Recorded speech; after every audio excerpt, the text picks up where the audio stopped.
Mabel Zhang, and you're watching continuing coverage of the World Healthcare Congress. We're so pleased to start this morning off with Dr. Michael Tarnoff, who is Chief Medical Officer of Medtronic Americas. Good morning. Good morning. Now, you are involved with the medical device company, and yet that company is very, very involved in value-based care. What is the connection to that? Yeah, well, our CEO and our company really believe that the world is changing in healthcare and costs are rising. Those costs are unsustainable. And there has to be a change in the way that the medical device industry and medical healthcare and medical professionals interface and interact with each other. And the era of selling our products just on their features, their benefits, is really long gone, because hospitals and doctors and nurses have to be smarter about the decisions they make about which products they use, because this is a contributor to cost. So in a world where value of care and outcome is going to win over volume of care, we have to really put our heads around the idea that the products have to do what we say they're going to do, or we shouldn't be paid for it. Okay. And are you finding also that your customers are not purchasing as many medical devices because they already have what they need and may not want the next innovation? Yeah, the need is still there. So it's hard to take care of patients in the innovative age that we're in without these kinds of devices. These devices have actually really enabled a better standard of care. My specialty area is minimally invasive surgery. Very device intensive, can't be done without the innovation of the medical device industry.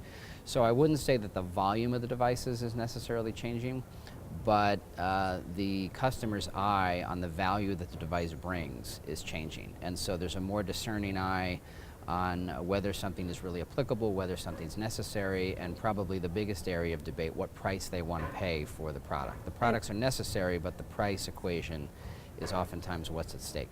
Is that entire situation impacting innovation at all in medical device work? It does, because at the early stages of innovation, when medical device companies think of what unmet needs there are in healthcare, it used to be a lower bar. So years ago it was, we can come up with a new device, we can make it a better feature, a better benefit, put some new buttons on it, paint it a different color, and command a new price point.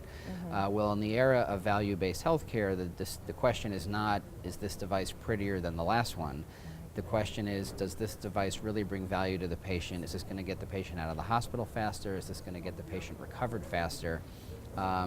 And so early in the innovation cycle, those things have to be contemplated, and there has to be an understanding of what it's going to take to change a patient outcome beyond just improving a feature or benefit of a medical device. How is the company a key partner in the delivery of care? Yeah, so our company sells products in 160 plus countries around the world. And our sales representatives, our clinical specialists, even people like myself with a healthcare medical background, are tightly involved with the medical community in the safe and effective delivery of these products, their application. So if we bring a device to market, clinicians need to understand how to optimally use that device. They need to understand where the value of that device stands. And it's up to our company to really explain that in a way that's clearly understood, and really to provide training, education, so that there's what we call safe and effective use, to make sure that no one is harmed by the use of these devices and that they're used appropriately. So a medical device company really is at the heart of, and at the point of care, of the delivery of health care. And we have strong relationships with health administrators, with doctors, with nurses, all sorts of physician extenders, caregivers, and they rely on the medical device industry to help them understand where these devices fit in the spectrum of care, and it's up to us to be honorable and ethical in the discharge of that information, and to make sure that we have our eye on the patient, which is where there's increasing roles for healthcare professionals inside of industry. Right.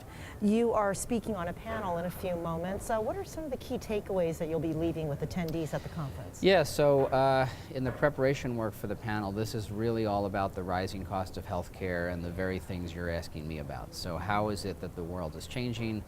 I'm invited to participate in the panel because I get a unique view of someone who still practices surgery but also works inside of industry, and I'm a big proponent that industry has to evolve and change, the nature of the relationship has to change, and the system at large has to change, and we have to work together. I like to call it non-traditional partnerships. So part of what I oversee within Medtronic is an organization that is really trying to help clinicians and health providers change the way they practice medicine, not so much around our devices, but around the process of care and the decisions that are made to get to a product or to get to a procedure, and to make those changes in an evidence-based way. And so that's what we're going to be discussing. Okay, well, thank you so much, Dr. Thank Michael you. Tarnoff, for your time today. Thank you. And thank you for tuning in. Welcome to those who did join us via live stream. Stay tuned. We have many more interviews to come. We're just getting started.